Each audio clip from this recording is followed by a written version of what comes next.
Good morning, good afternoon, good evening. Welcome to flutter programming, and this is our week 2. Before we will start to develop our mobile application in Flutter, we need to master some of the programming language that the mobile application is based on, and that's the Dart programming. So this is our week 2. In week 1, we look at how you will be able to install your Dart environment in some of the editors you can use to write Dart code. We saw how you can install Eclipse, which you can use as your editor, and how you can add the Dart plugin for Eclipse. We also saw how you can also download the Dart environment, install it on your computer, and set your variable environment variables there, so that the command prompt will be able to recognize your Dart commands. So we saw also how you can also run your environment, which is the Dart pad. So this week, what are we going to learn? You will see how you can take input from the user, how you can make decisions concerning programming. Those of you who might come from Africa and you normally use the mobile money and the rest, have you ever wondered how they are able to implement the options you have on that platform? For example, when you dial, if you are using MTN mobile wallet and you are in Ghana, when you dial *170#, it gives you a number of options. Then when you choose, another option comes. So how did the one who implements that system write the code in order to achieve that decision making? So we will learn about that concept. Then we also learn about loops, the repetition of part of the code, so that it keep on running until certain conditions met that will make it stop to run. Then we come to numbers, and we also come to Boolean, and that will be for this week. So let's get started. I have your Eclipse installed, or if you decide to use the terminal, you install that environment to recognize terminal commands. If you are already online and you also want to use that part, no problem. But one you also take note is that taking input from that feature is not on the Dart part. So the initial stage where this part of the code will be taken from the user, then you need to either use the terminal way of running that code or using the Eclipse. So any one of them will be appropriate.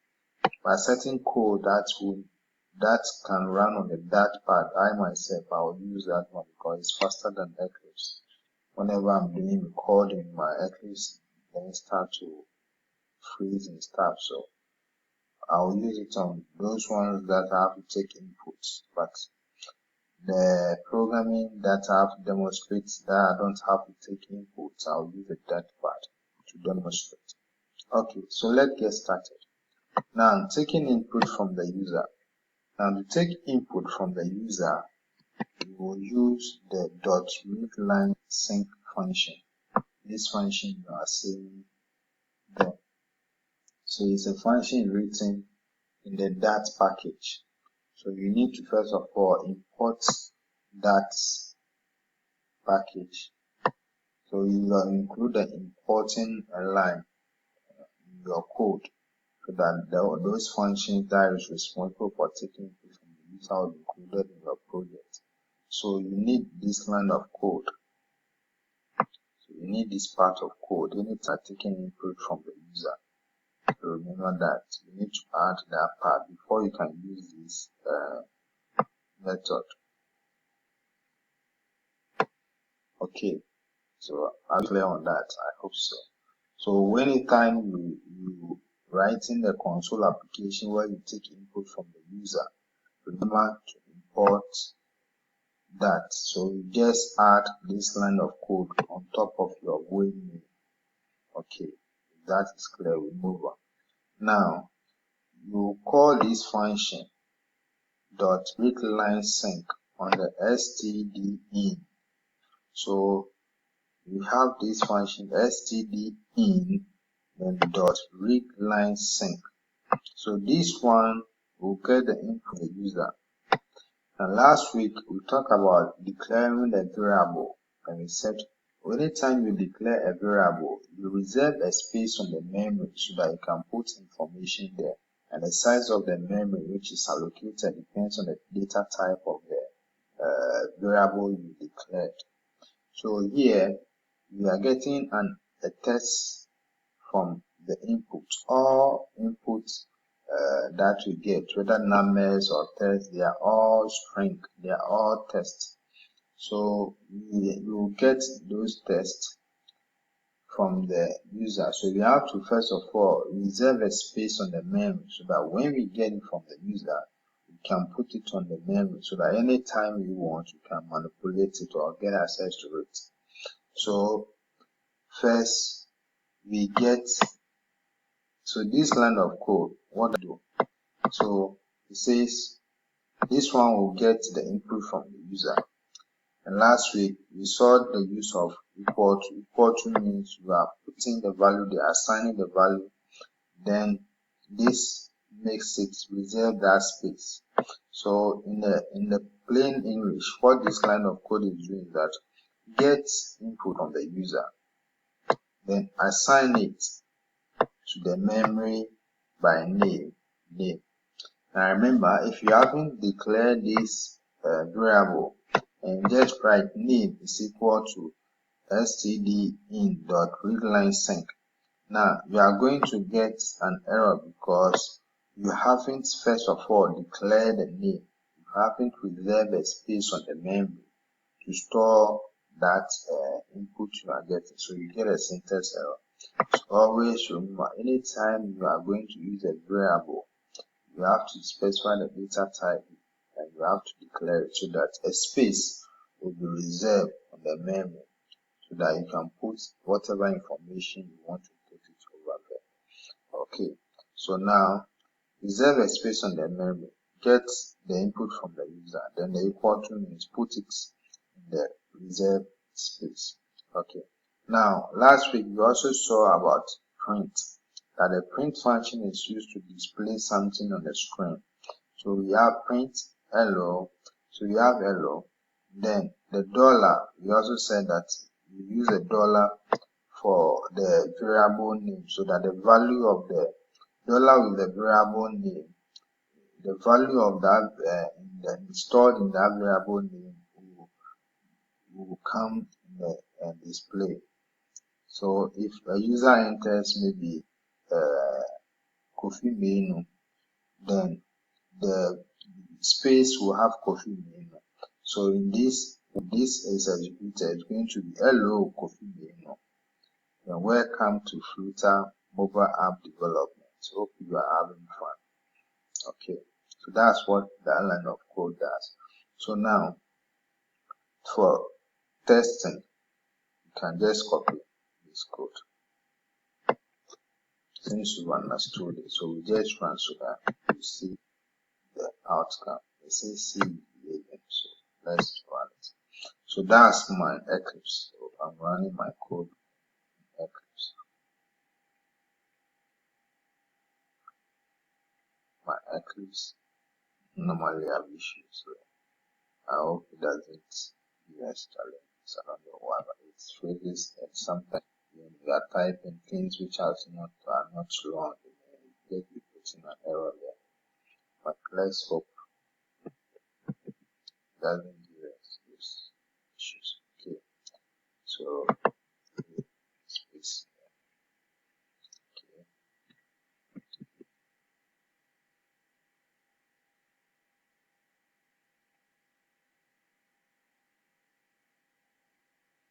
Okay. So like I said, so that's waiting that not responding.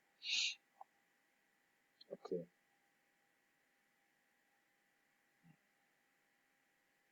Okay. So now we run this code.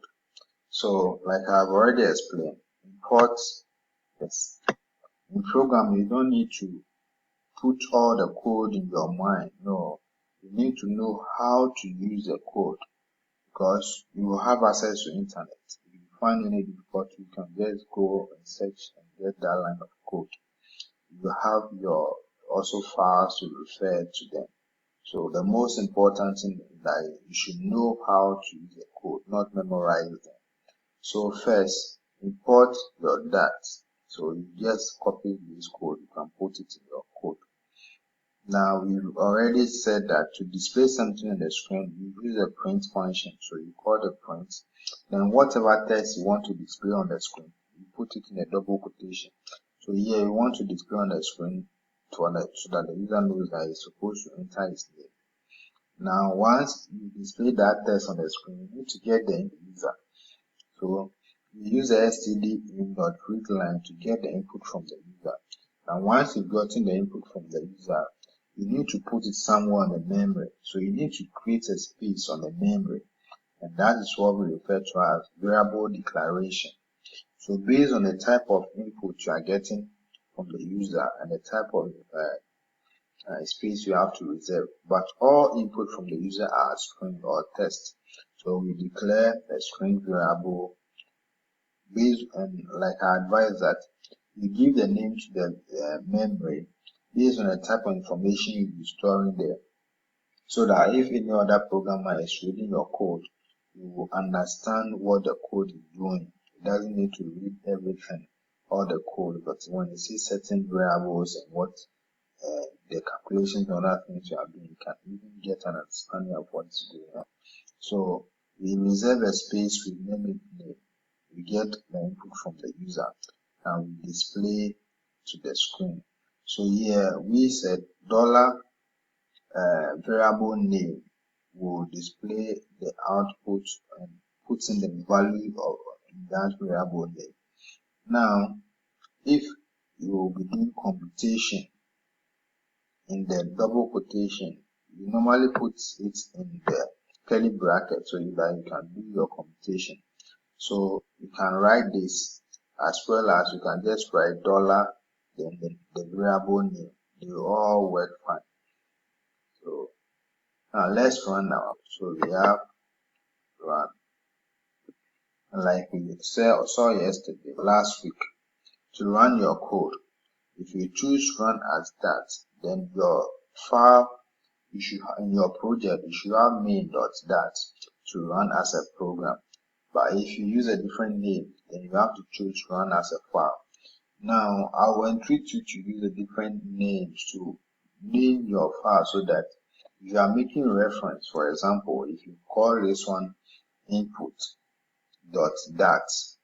so if you are going through your code, you know that, oh, okay, we did how to take input from the user. So you go to your week 2 projects. Like I also advise you that you should name your project by the week. So you go to your week 2 project, you see the file input, and you know that, oh, this could be the code, so you can open it. And you know that, oh, okay, so if I'm taking input from the user, I have to import my dat.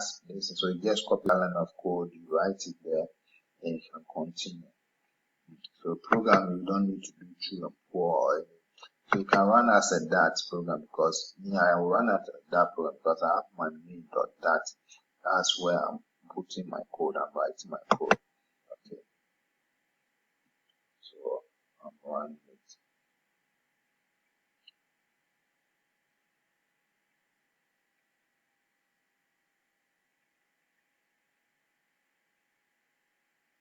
Okay. So you see what you display on the screen. Enter your name is what you are seeing over here. So I'm going to enter my name about Sean Reinhardt.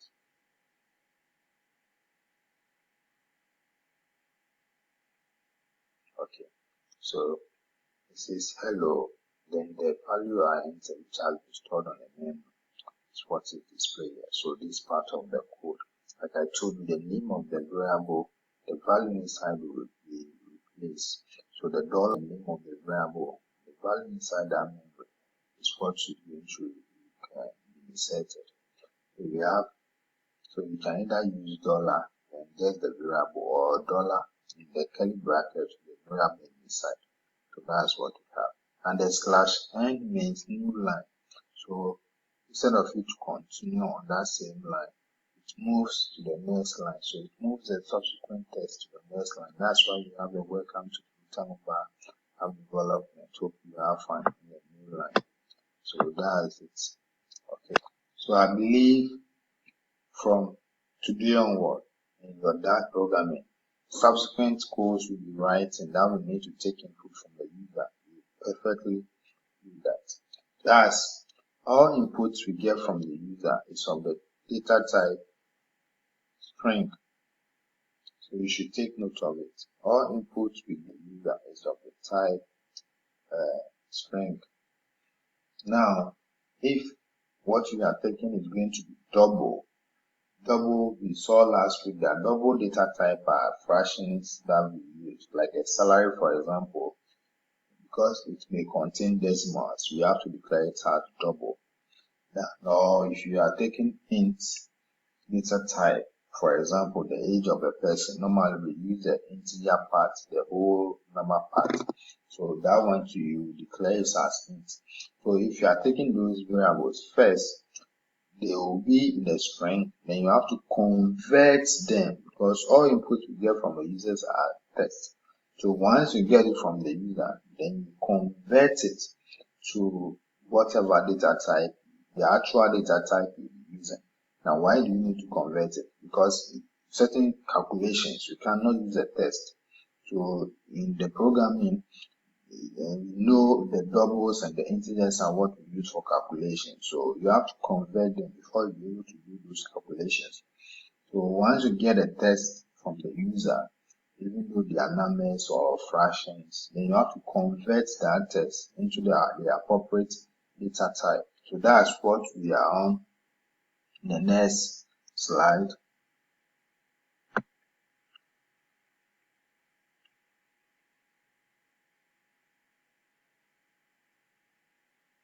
So on the next slide,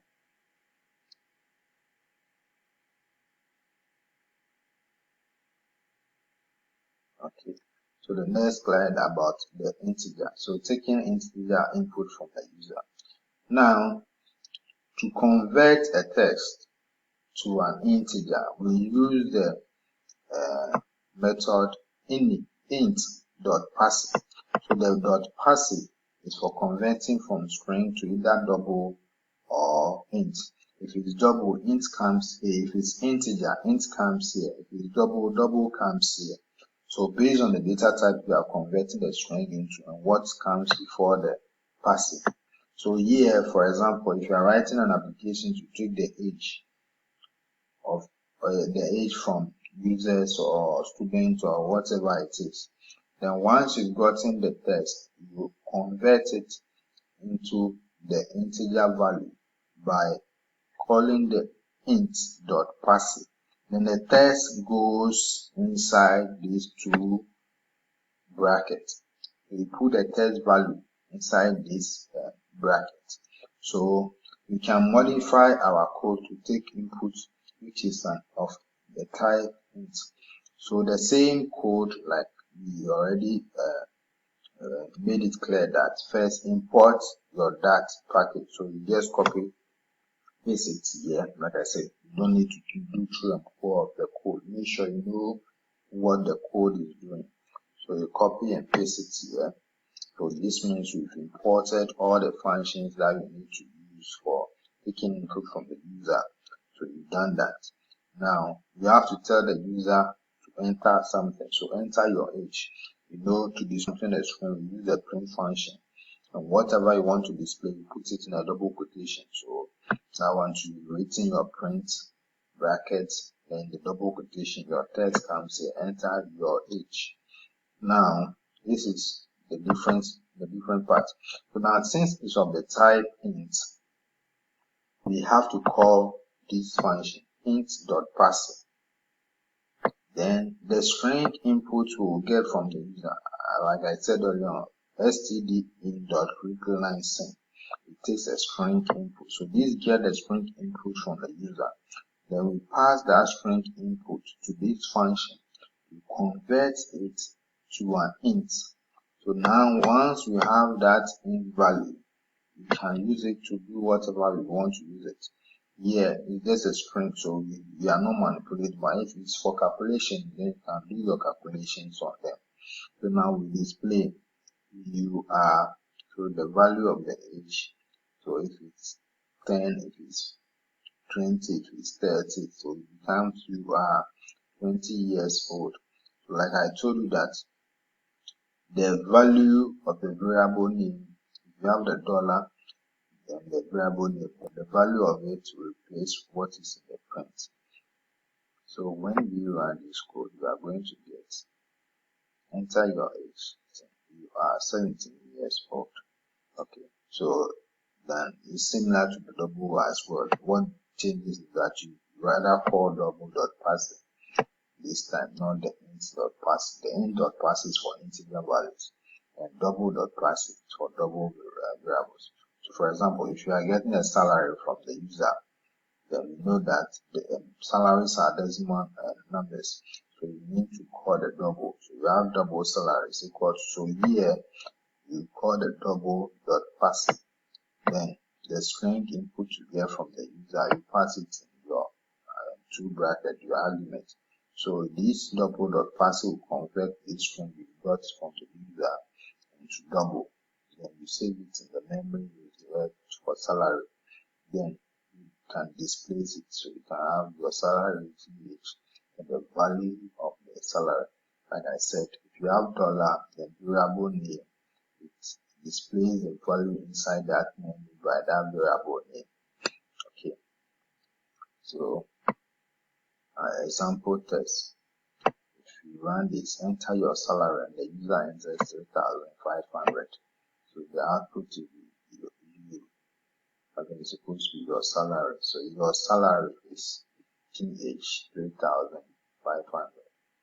Okay, so I believe up to this stage it's clear. You've learned how to take input from the user.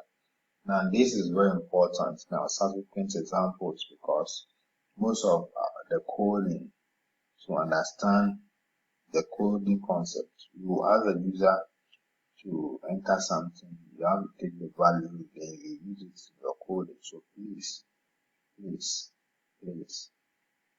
try to, I don't know, but try to really understand up to this stage. If you have any question, you can just send me a message, but it's just simple. At least 3 things you should remember, or 4 things you should remember concerning taking input from the user. 1, import your data. So like I said, you don't have to cheat code. Just go, you can make reference to this code or any other code you have. Copy that import statement, put it on top of your main. Then that is done. That will include the functions you need, the std in, the taking input from the user. Use the std in.readLine sync. So you can copy that code. And that comes in the text. So if you need an integer and a double, you need to convert it to the appropriate data type. So to convert that std in.readLine, if it's an integer, you call that text on this method int.pass. If it's an integer. If it is double, you call it on double.pass. Then you pass in your input that you are getting from the user and the arguments, and that will be stored in the variable name you declared. So that namespace will be stored over there. Okay, so I believe we are clear on this. So we move on.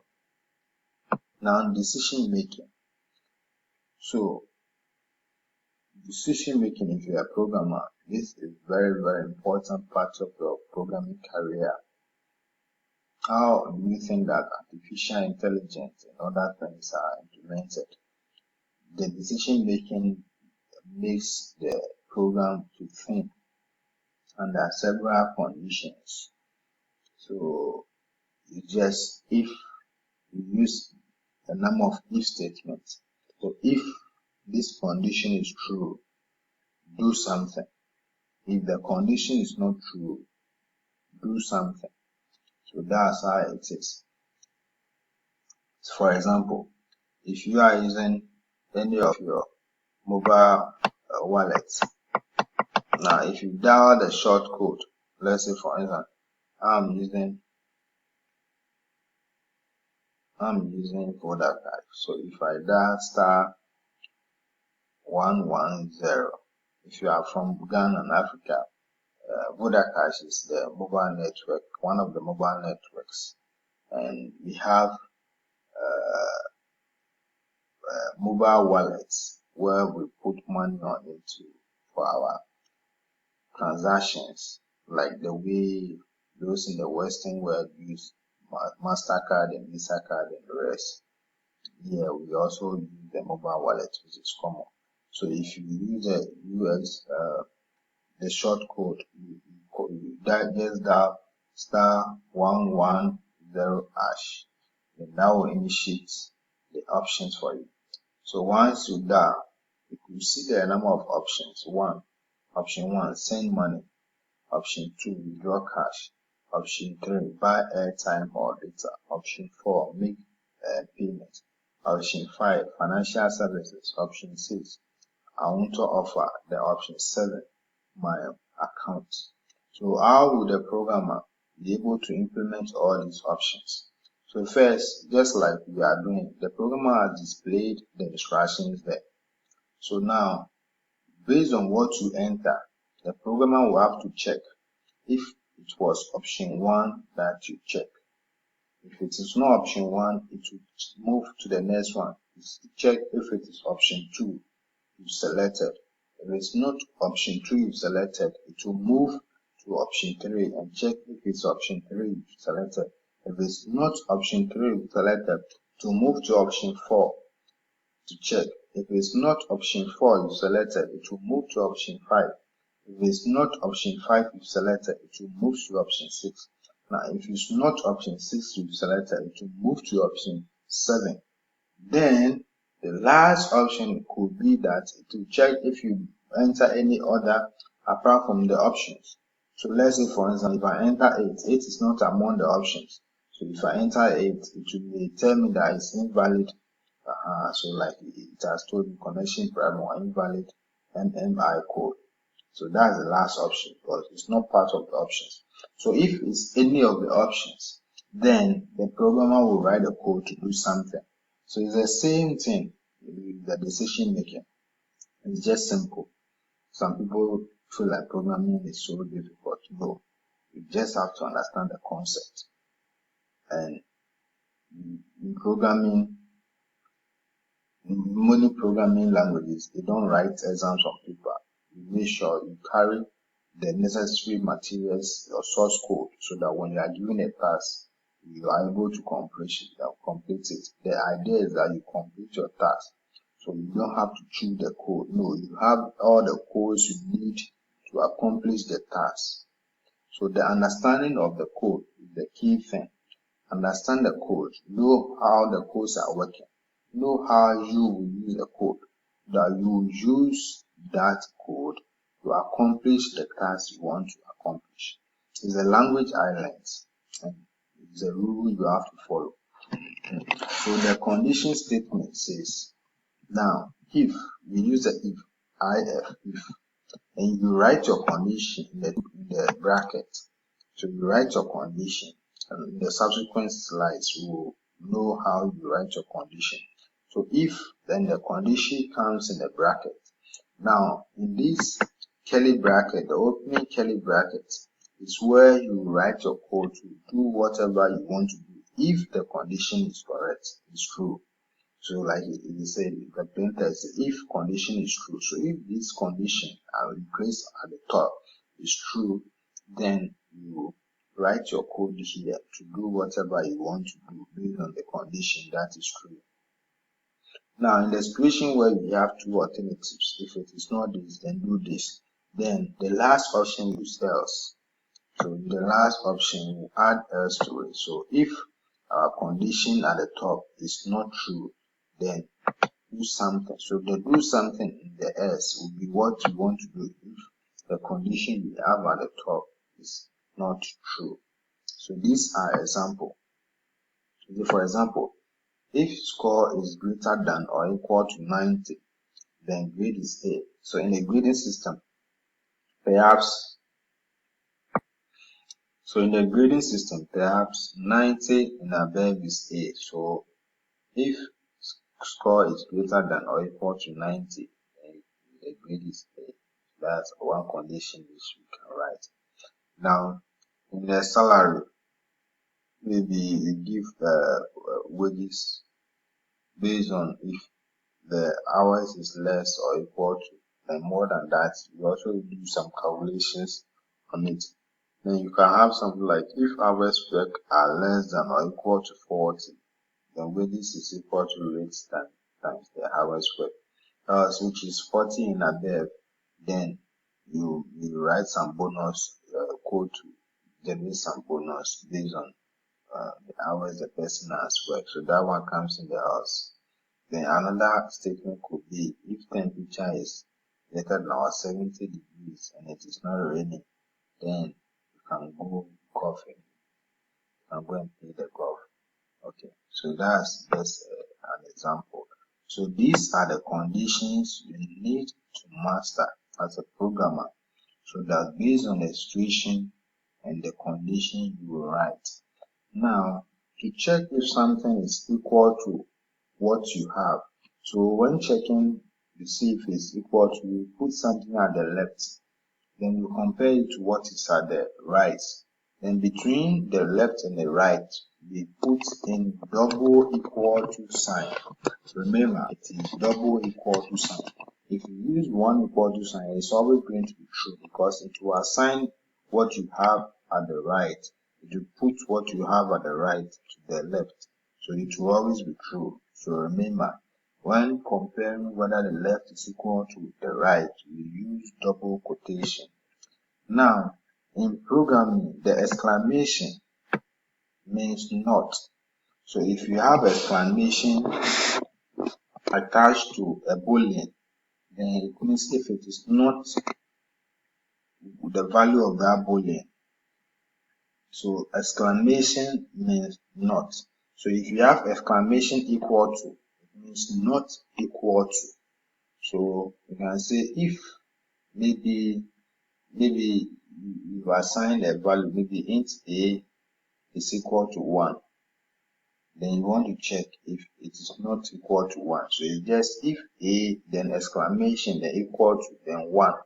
So the left is what you are comparing, and the right is what you are comparing it to. Then between is what the condition comes. So if not, then it's exclamation, then equal to. Now, if greater than, then you use a greater than sign. So you have the right, the left, then the right, and you put greater sign in between them. Then greater than or equal to, then you use this symbol, the greater than, then equal to. So if the left hand side is greater than or equal to the right hand side, it means the condition is true, so you do something. Then this is less than, so if the left hand side is less than the right hand side, then you do something. And this is less than or equal to, so if the left hand side is less than or equal to, then you do something. So this is example we are looking at. It says we are going to modify our age code so that we ask the user to enter the age.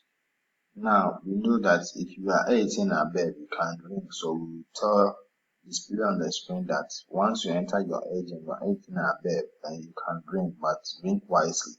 But if you are below 18, we will tell you that you are not allowed to enter into the bar because you are underage. So all that we need to do is, first of all, we need to get the age from the user, which we've done in our previous code. Now, the subsequent one, we need to take a decision whether the person is 18 or not. So you need to write an if statement. So here you just use the greater sign or equal to, because the person may be 18 and above, so you have to use greater or equal to.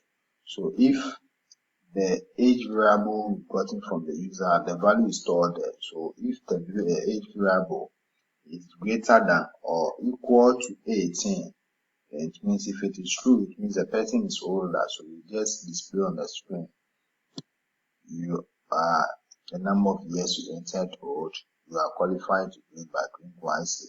But if this condition is false, which means that the age is not greater than or equal to 18, then we display on the screen you are this number of years old, you are underage and not qualified to drink. So you are not allowed to enter the bar. Let me display that. Okay.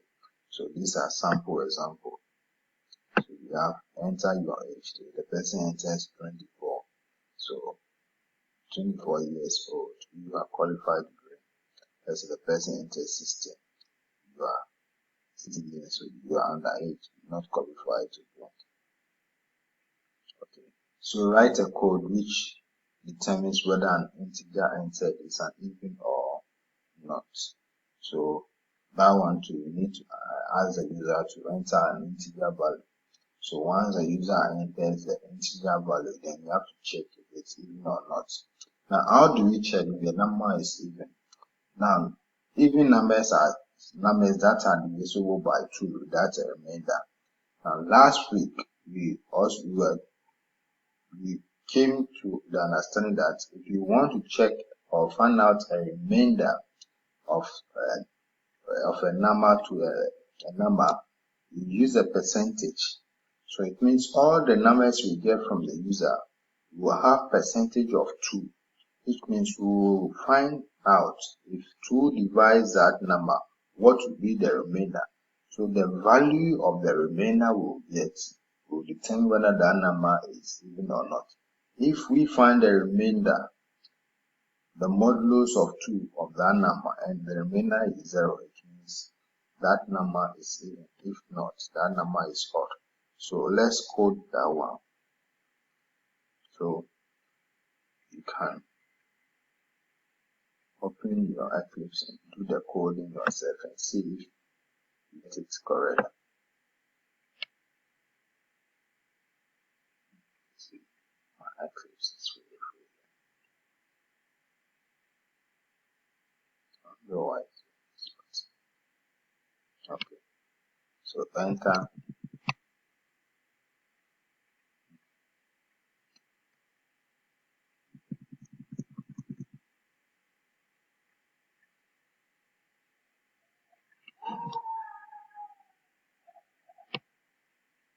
list.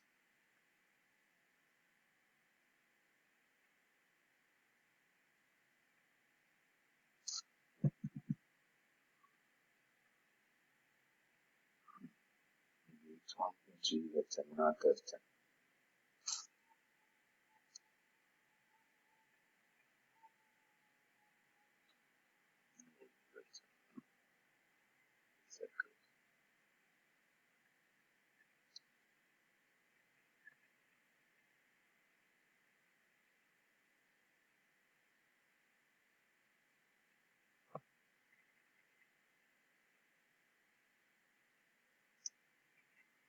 Because of the report.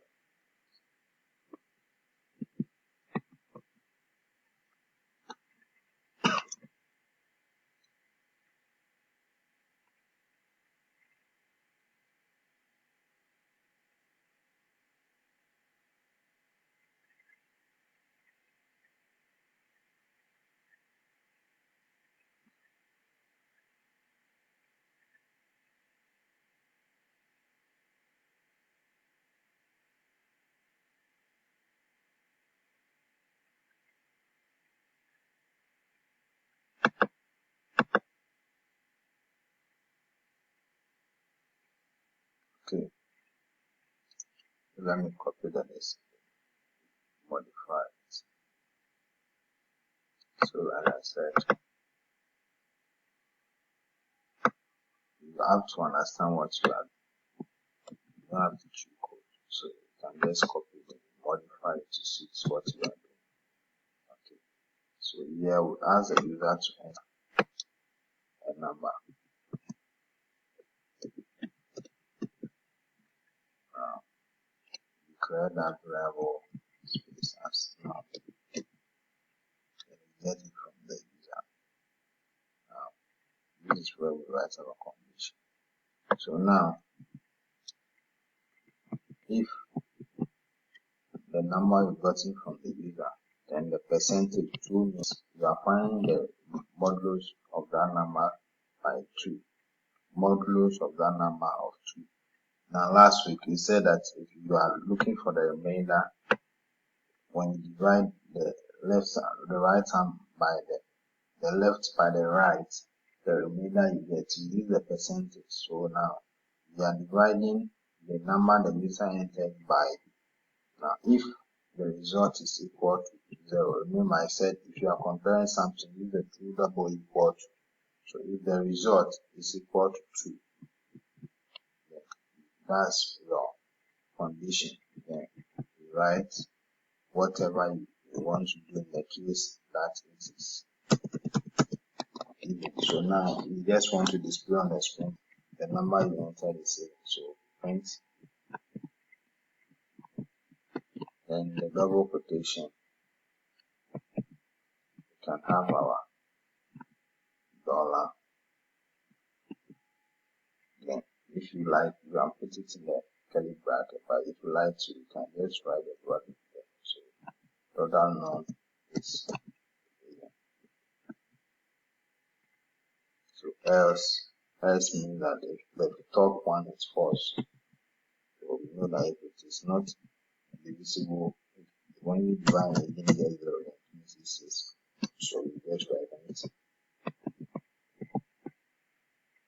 dollar now is odd. Okay. So you can save it. Wow, save it like that. That's project. So this one can be even because that.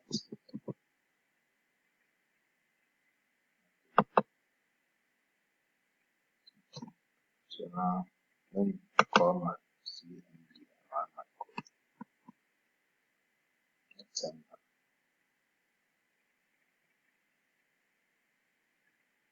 I don't know why this occurs keep on freezing.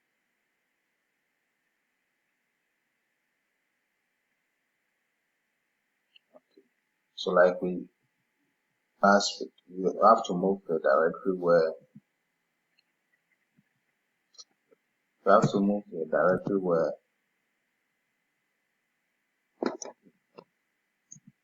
okay. So now my directory is that project. Okay. And my file name was even, so we just write that, which means we are running the code. So even dot that to run it.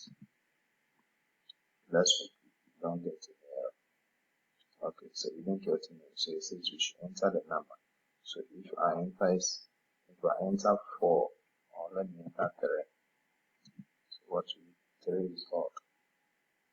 Okay. So it's working. So 3 is odd. So that's it.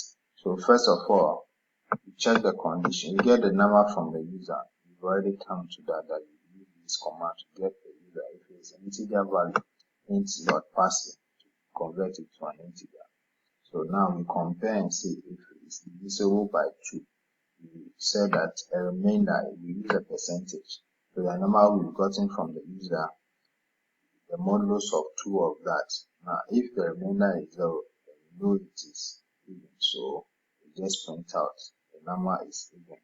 Else we just print out it is odd. Okay. So I believe it's clear. So that's code you see here. Okay. That's what you are seeing, the code I wrote. as well. So the person enters 3 is odd number, and therefore 4 is okay. So there are times that you can write multiple conditions. So with the multiple conditions, it's check each of the condition. The end means that all the conditions you are saying must be true before they will be true. So if you have a condition like this, if a modulus 2 is equal to 0 and b is greater than 3, now before this whole condition is going to be true, then this must be true and that must be true. So you check if both of them are true before this block of code will run. So let's check if it is true. Now our a is 2. If you divide 2 by 2, you get 0. So the remainder is 0. There's no remainder. So this is true. Now we check if our b is greater than or equal to 3. Now our b is 3, so it is true because b is equal to 3. So now here, this block of code will run. So whatever we put over here is going to run. Now we check another condition. This is that if then like I told you, exclamation means not true. So you check this one. If it's not true, so if this one is true, and if it's not true, then this condition is going to be true. So this one, is it not true?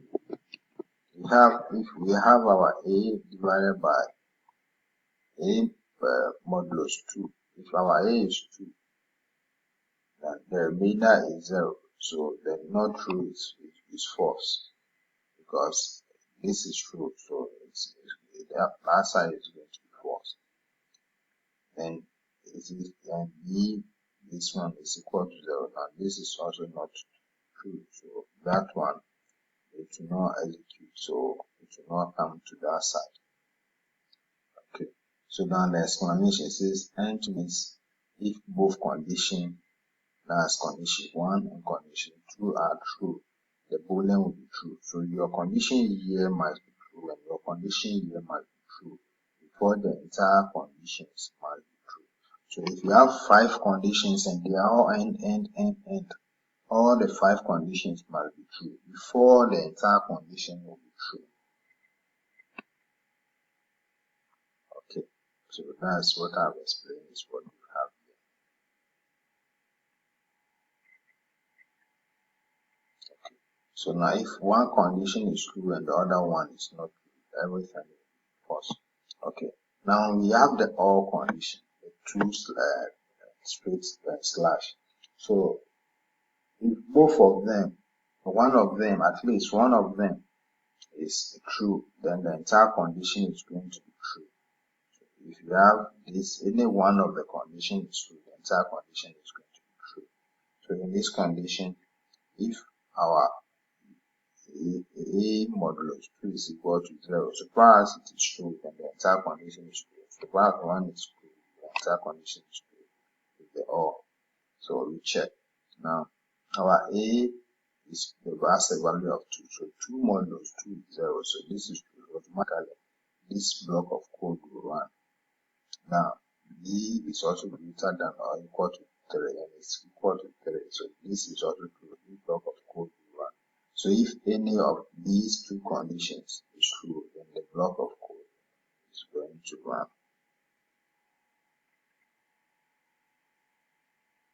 Okay, so continue. So now we have the else if. Now, if you have multiple options to choose from, now we use the else if for the other ones. If you have 3 or more, the first one is if, and the last one is else. So the subsequent ones will be as many as you have, will be all else if, until the last one we come to else. So we have if, that's the first condition. So and it all starts from the top. So you check if the first condition is true. If the first condition is true, whatever code you put between the curly bracket will run. Now, if it is not true, it comes to the second condition. Now, if the second condition is true, whatever code you put here is going to run. If that one is also false, it moves to the third one. Whatever code you put here will run. So it keep on checking until the last but one. Then if that one is true, it will run that block of code. If that one also is not true, then the else part will run, which means that the else means all the top conditions are false. So finally run this code. So if you don't put any else and all the top conditions are false, then nothing will happen. But if you put the else there, then if all the conditions at the top is false, then that one is going to run. So for example, in our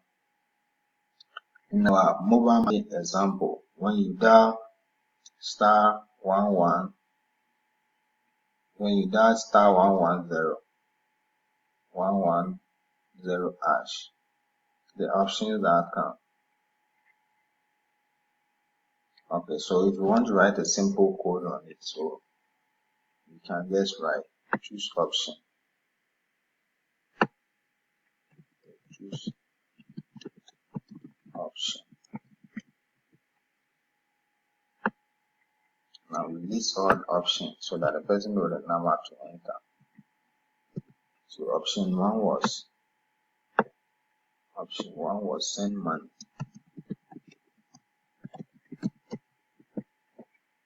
Option 2 was withdraw cash.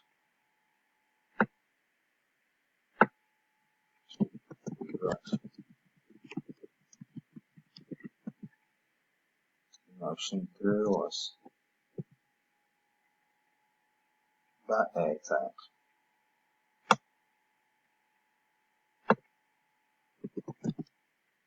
Buy airtime.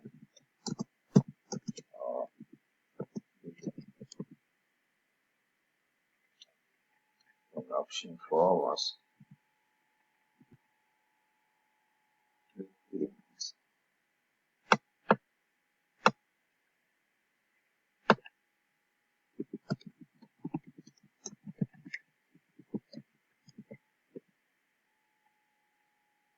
Option 5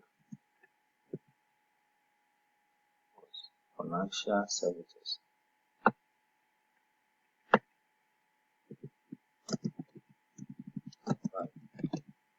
Financial services.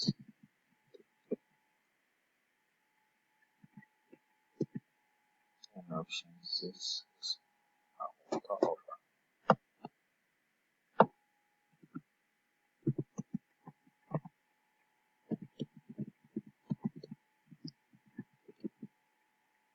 Option 7 was my account.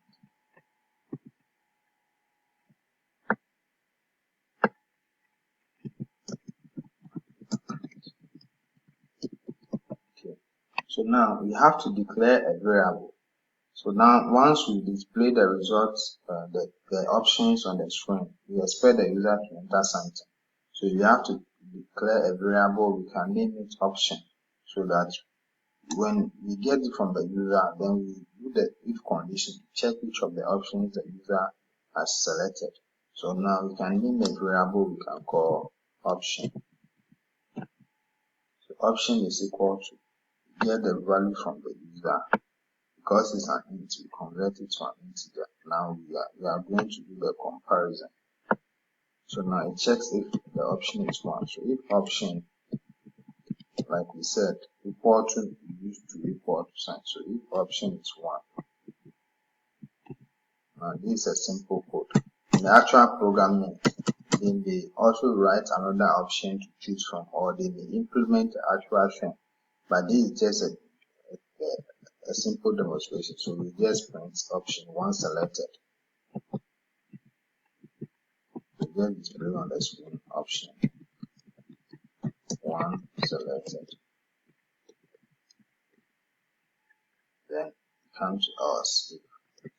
So if else if option 2, option is equal to 2.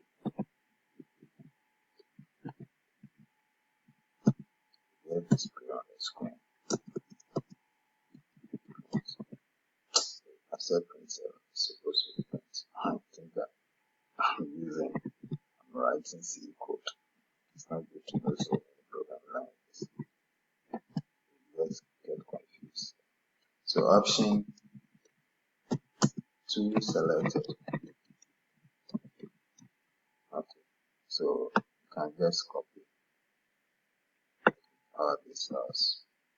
So this is for 3, this is for 4, this is for 5, this is for 6, this is for 7. Our last one will be us. So let's invalid. So don't invalid option selected.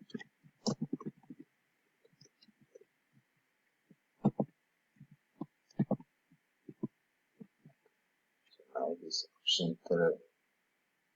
Here it is option 3. Right option 3 selected. It is option 4.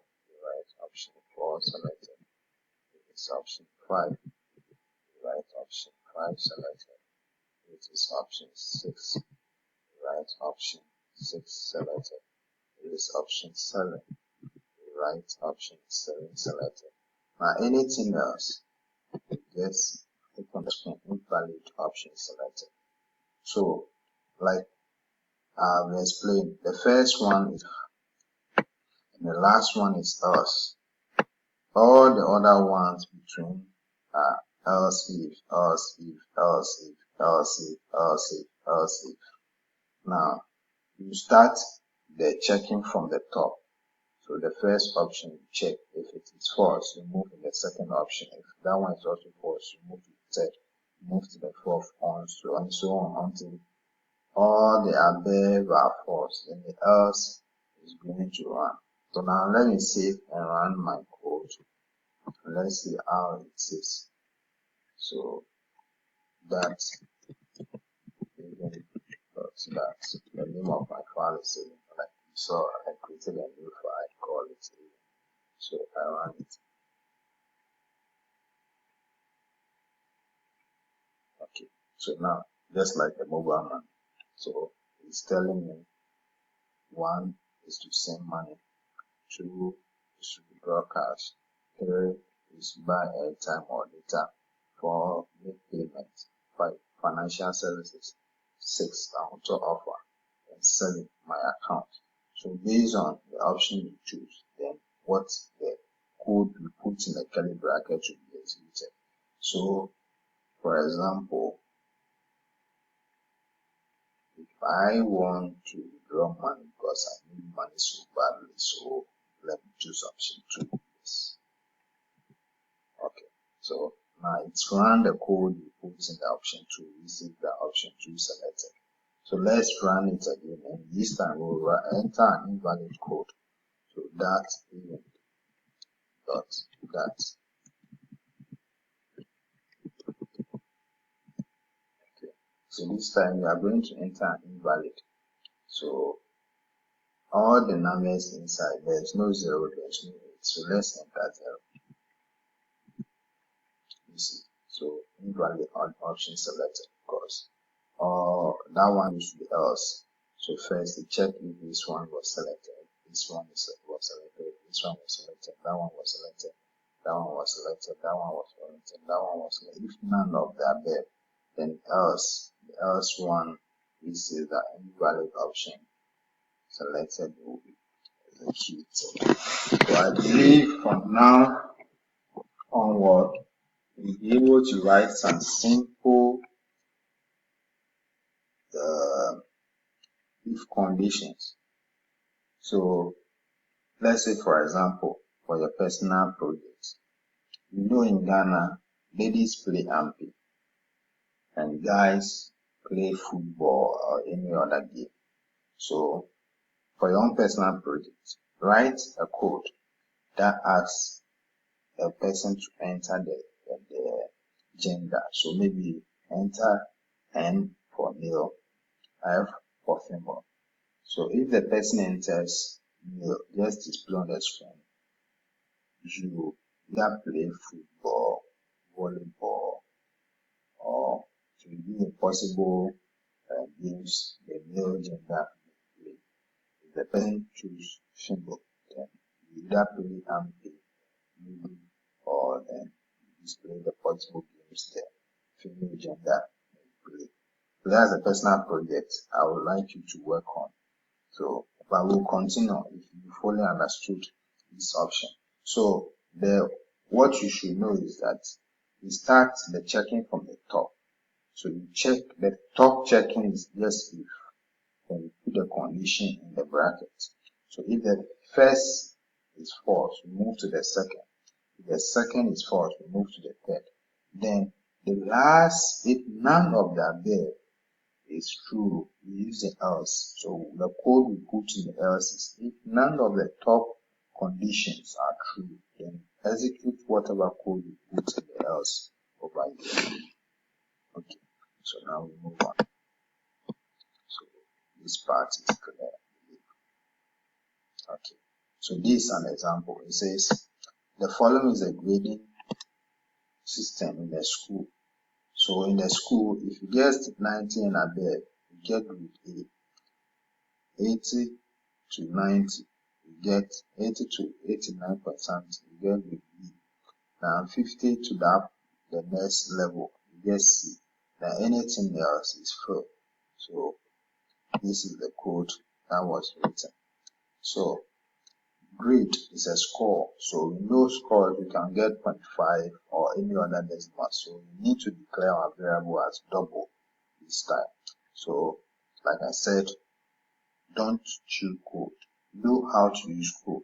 So you can just copy a project, paste there and make the modification. So first import that, because we need that for our getting input from the user.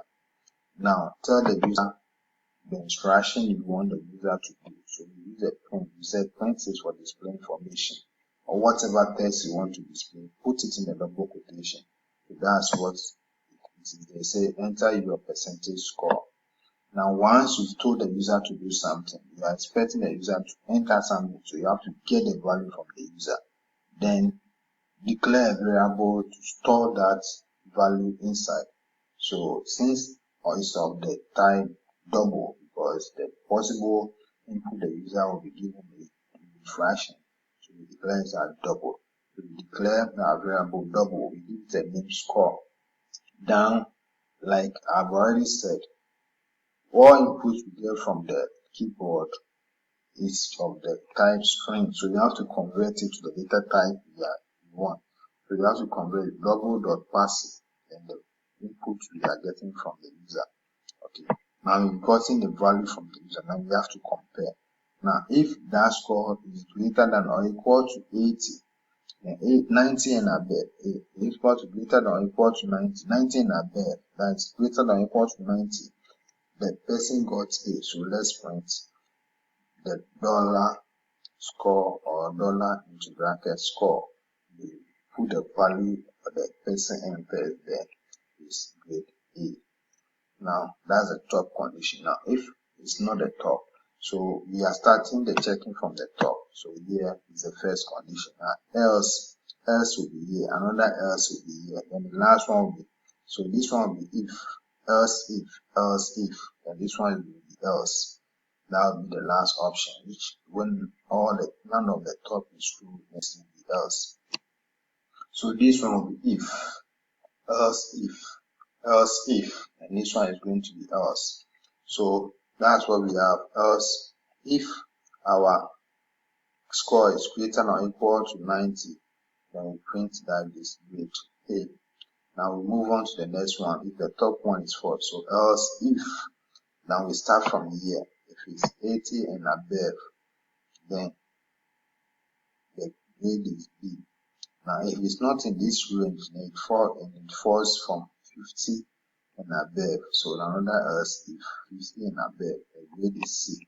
Now if none of the above, then else. So else, then we print this fill. So the grade, whatever score the person entered is fill. So you can just copy it and run and have a fill of it. But this is just the result. The user entered 75. 75 is C. The user enters 49 and 49 is fill. Okay. So now we are on the switch.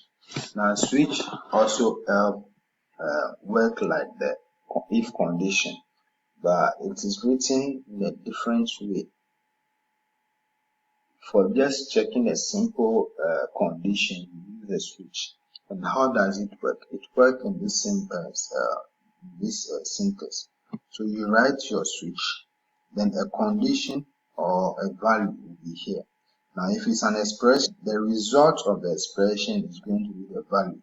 For example, if I say age greater than 18, now it will compute that condition to check if it's true or false. So if it is true, then the value at that top is going to be true. So it will compare with what you are matching. Now you can also use just a single value. So let's say, for example, you ask the option you wrote for the mobile money example. Now we got the option from the user. So here we can pass in our option variable.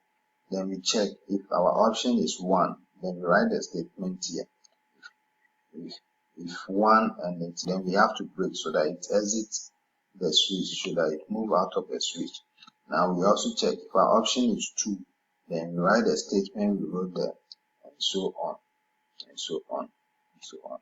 So that's how the switch works. So for example, if we want to modify our code, this code, so that we use a switch statement, then all that we need to write here, we write the switch,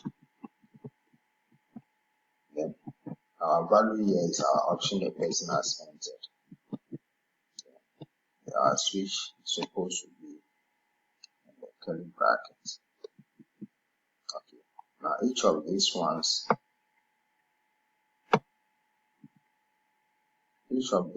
are going to be case. We are comparing to something. So case 1, which means that if our option is of the value 1, so now we can option 1 selected. Now if it is that, you have to break, so we break.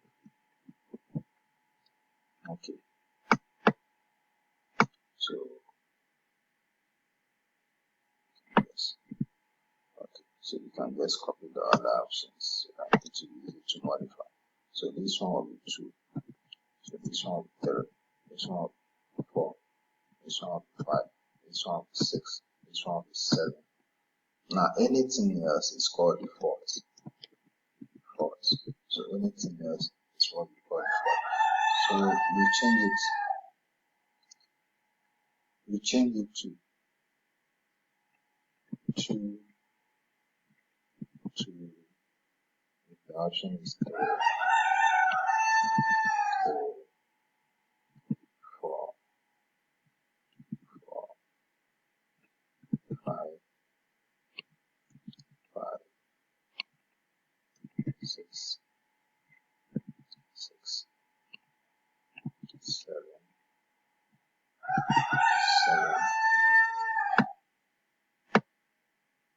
So our default will be invalid, so we print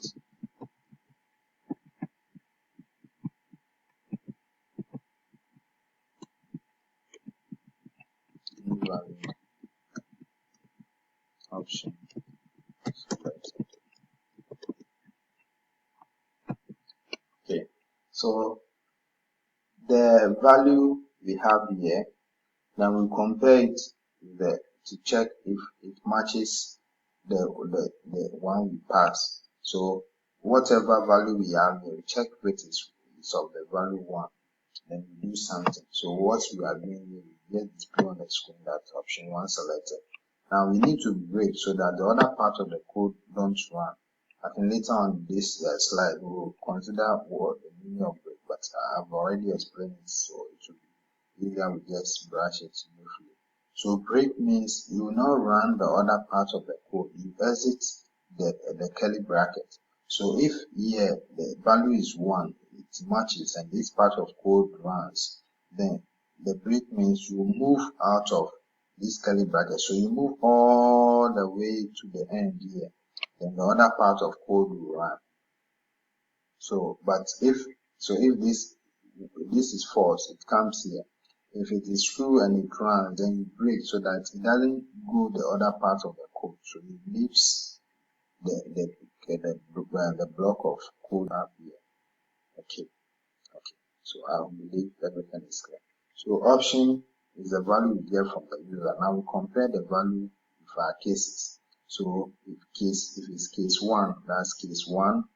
You just output on the screen option 1 selected.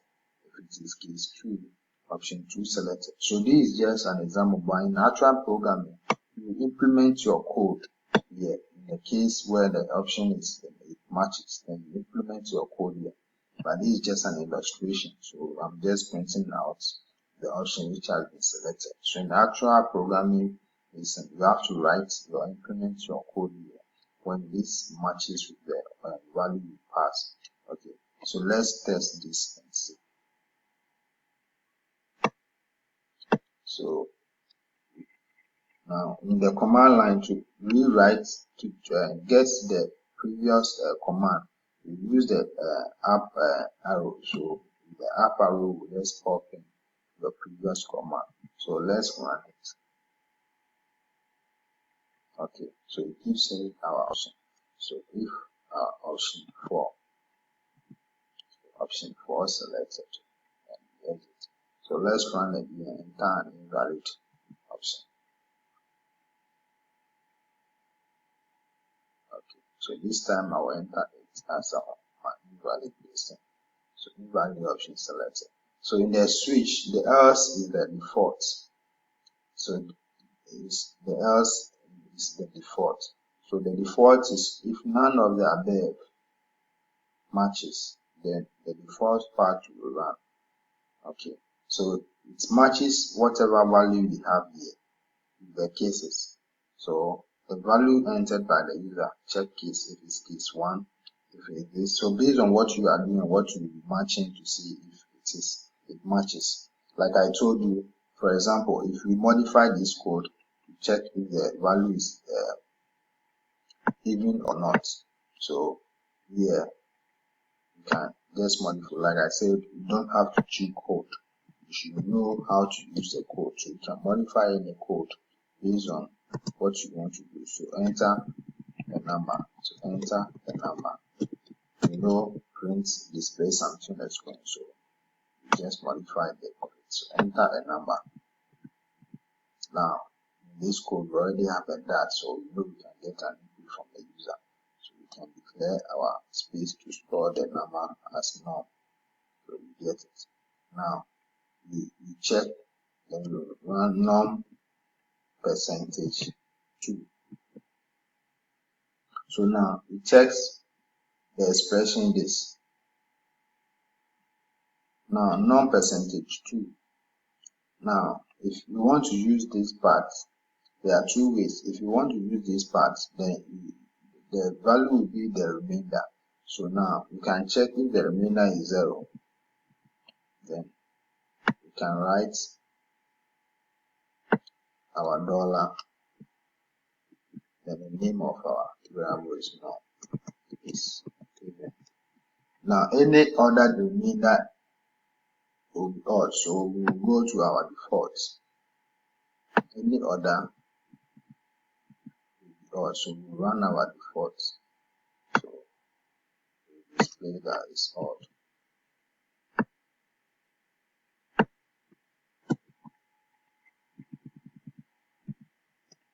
Okay. So like I said, in program you don't cheat code. You should know your code, how to manipulate it. So when you get a sample code, you can modify. So now the switch takes a value. So now we are calculating the remainder. So here the value of the remainder will be here, whether it's 0, 1, 2, 3, and the rest. So now because you can have multiple remainders, what we want is a 0. So we first of all check if the remainder is 0, then it means it is an even. Now anything else, we can put it in the default because it's not the top. So it means it's an odd. We can still use this one like the way we wrote the if. So commenting. The commenting is just the text, so normally the code doesn't check that one, but you can modify it to match what you are doing. So as send for a number. Okay, so now when we save our file, then we run, so we just the upper key, then we run. Okay, so enter a number. If I enter 3, okay, 3 is odd. Now let me enter 8.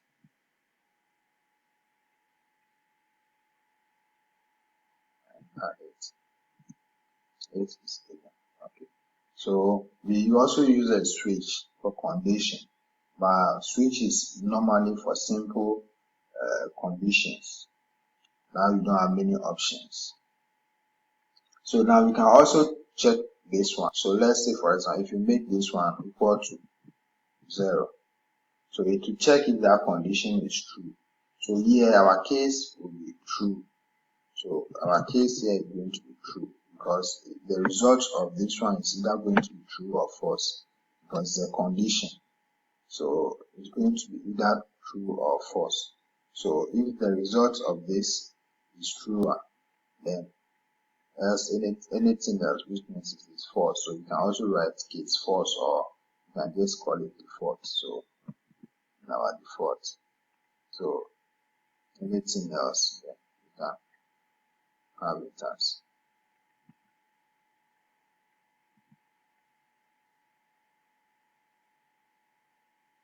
enter a number. So let's say 4. 4 is given. So you see.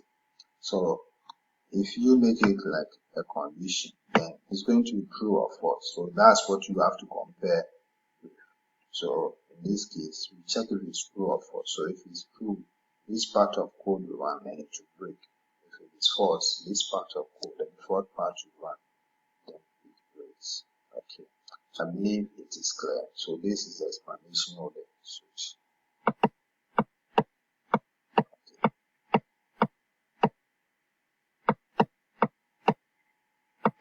Okay, I will explain the break. So the break exits the part of code. Okay, so this code this time is using the switch to check if the person is of age. So here when we get the age of the person, then we just use a switch. So we compare the value. So here is a condition. So it's either going to be true or false. So if the case is true, then it means the person is more than 18 or 18. So we write that your age is this, you are an adult, you can drink. Now break. Then you can also have false. So in case it is false, your age, you are underage, you can drink. So that one will be here. Now default means any other input that the person entered which may not be a valid integer or something, then the default part will run. But the true part and the false part is the main part that will run, since the result of this one is either true or false. So if it is true, the case is true, then you do something. So what we are writing is we are telling the user that you can then we have to break so that it exits the other part of the code. So the other part will not run. So it exits the switch and block. Okay. So that's it. Now we have nested if. What's the meaning of nested if? To nest something means to put something into something. So nested if is an if statement in another if statement. So for example, in this example, it says write a program that determines if a number is an even. Now, if the number is an even, you check again if it is equal by 10 or not. So first of all, you have to check if it's an even or not. So if it's an even, then you do a double check in the even curly bracket. So that one is the nested. So in the even curly bracket, you do another checking with another if condition again. So we ask the user to enter a number. Now we check if the number is even. We've already done it in there. So if non-percentage true is equal to 0, then it means it's even. Now when it is even, we check again. So in our evening curly bracket, we check again, see if it's divisible by 10. So here our divisible, to check if it's divisible by 10, we use non-percentage 10 to see the remainder that we get. So if the remainder is 0, it means 10 is divisible by the number. So we print the number is an even number and divisible by 10. Now if the remainder is not 0, then it is not divisible by 10, but even though it is an even number. So else this is an even number but not divisible by 10. So, but if this is not, the remainder is not 0, then you know it is hot. So we just display. We come to this part of the code, we display. So this part of the code is what we call a nested if. Another if and another if. So this is an if. Then we put another if in that condition. So when this condition is true, you do a double checking also. And do a third and so on, based on what you are doing. So you can put so many if statements, a number of if statements, based on what you are doing. Okay, so now we are done with that. So we move on to loop. Now, what is a loop? So like I said in the earlier lectures, so a loop is a repetition of or a part of a code. So you repeat and repeat and repeat until the condition is false and the loop ends. So remember, in order not to get a loop which goes on over and over and never stop, then you have to, in your looping, you need a control variable that will at some point end the loop by making the condition false so that the loop will end. So loop is written, we have the while loop. There are a number of loops. We are first of all looking at the while loop. So in the while loop, you write it this way, the while, then the condition is here. And the curly bracket, we put the code here if the condition is true. So in the number, it goes a number of cycles. So cycle 1, we check if this condition is true, then it goes. Then it goes to a second cycle, check if the condition is true. Then it goes a third, check if the condition is true. Then it runs again. Then check if the condition is true. Then it runs this curly bracket again. Then check if the condition is true. Then runs this curly bracket. And when it gets to the point where the condition is false, then it will now run this part, so it will just exit and come to the next line of code over here. Okay, so that's why we have the control normal variable that will make the loop stop at some point in time. If you don't have a control variable that will make the loop stop at a point in time, you get an infinite loop, a loop that keep on looping that never stop. Okay. So like you see, variable in the condition that makes it true is updated at each cycle of the loop in order to be false at a particular point in time. So you need to have a variable here that you need to be updating, either increasing the value or decreasing the value or getting input from the user that will at some point make the condition false. So whatever you need to do to make the condition false, so that at the point in time the loop ends is what you, the programmer, you have to implement. Okay, so let's take an example. It says let's modify our even number determination so that the program repeats over and over again until the user enters the letter Q to quit the program. So in this code that was written at the top, so first we have variable we call quit, which is of the value y. Now, if you want a loop to run, initially the condition might be true before the loop will start to run, because in the while loop the condition is tested first at the top before it runs at least once. So to check first if the condition is true before it runs one. That's why you have to set our quit a value that will make it to be true. Here it says that your Q should not be equal to your quit should not be equal to Q. So if you set Q here, this condition will be false because Q is equal to Q. So this part of code will not run at all. So at the start of the while loop, you make sure that the condition is true at the start. And later on in your curly brackets, you update the values at a point in time they to match to the condition you write over here. So our condition is that you check the value to check if it is the value is Q. Okay. Now later on in our big thread, we will look at some of these functions on the screen. But what you should know is that if you call this function on the screen, the name of a string, the string dot to lowercase will convert that text into lowercase. And why do we need to convert into a lowercase? You want to make sure that whether the person enters lowercase or uppercase, the program should work, because when you are doing comparison, cases matters. So if you don't want your program is not case sensitive, then you have to convert it to either uppercase and compare with an uppercase variable, or you convert it to a lowercase and compare it to a lowercase variable. So that's why we call to lowercase here, so that it will convert, it will input whatever user will input, it will change to a lowercase so that you can compare it to the lowercase of Q. If you decide to change it to an uppercase, then here it's supposed to be an uppercase of Q, so that it will match the Q, whatever Q the user will enter. Because if it's a lowercase, you change to uppercase, it will still be uppercase Q. If you're an uppercase and change to uppercase, it's still going to be uppercase Q. And if it's a lowercase, you change to a lowercase, it's going to be lowercase. And if it's an uppercase, you change to a lowercase, it's still going to be a lowercase. So based on what you are comparing with and the case, you have to change it so that they match irrespective of the case. But if you are writing a program, for example, where a password, where case is sensitive, then you don't need to convert and change them to a particular case and compare, because for a password, it's case sensitive.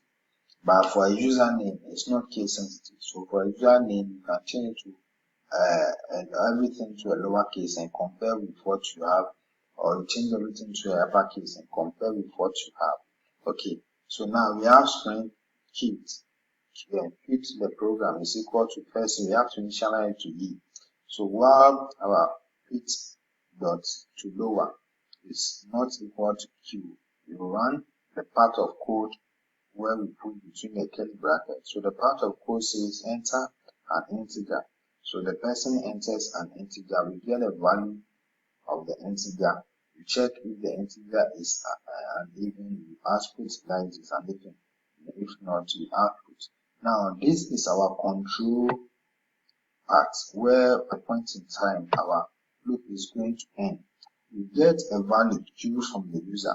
So based on the value we get from the user, we'll determine whether in the next cycle, whether this condition is going to be false. Now in the next cycle, if a user enters Q, our quit is going to have a value of Q. So if it's here, our quit is not equal to quit, it will be false, because Q is equal to, our quit is equal to Q. So that will make this one false. So it will not run that part of code, then it will exit the part of code. Okay. So always when you are writing the loop, make sure that in your loop, at the point in time, the loop should end. So this is normally for continually running a program until the user decides to quit running the program. We're meeting a number of examples in our subsequent lessons, so you just have to familiarize yourself with this looping and taking input from the user. So first, make sure that the condition is true at the initial stage when the loop starts. Now in your loop, make sure that you update the value of that will make the loop the control variable to be false for the condition, so that the condition stops. So here, when the user enters either uppercase Q or lowercase q, it will make this condition to be false, because our Q this time is equal to 2, so the condition is false. Then it will exit the loop. So that block of code will no longer run. Okay.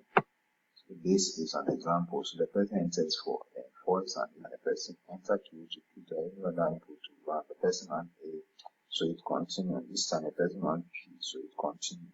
And this time the person on Q. So once you run Q, you get out of the loop and the program ends.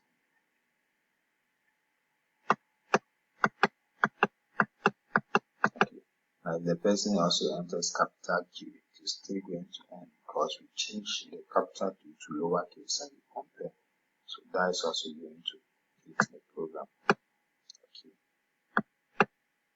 Okay. Now in programming, in that and other programming languages, if you want to increase a value, you need to increase the value in order for some point in time your loop should also end, especially if you are running the code from one range to the other. So you either increase until you get to the maximum range, then it will make the condition false. For example, if I'm doing something from 1 to 10, then my condition, I can have a control variable that will start from 1. So I can write my condition that while my control variable is less than or equal to 10. So because it starts at 1, 1 is less than 10, so it will be true, so it will execute the loop. Then I have to increase that control variable. So in the second cycle, my control variable is going to be 2. Now it executes the loop, then increase it again. So in the third cycle, it's going to be 3.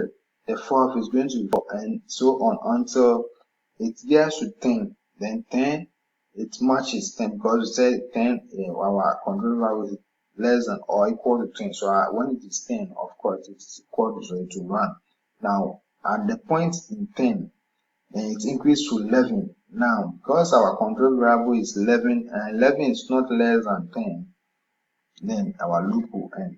So we use the class for addition increasing by 1, or you can write the variable is equal to the variable plus 1. So in this one, we just add 1 to the variable, the current value we have in the variable. Then the result will update the memory space we have there. The result value will now update to replace the old one inside. So here, if we have 2 in the variable named by space variable, if it's 2, we have 2 plus 1, which is 3.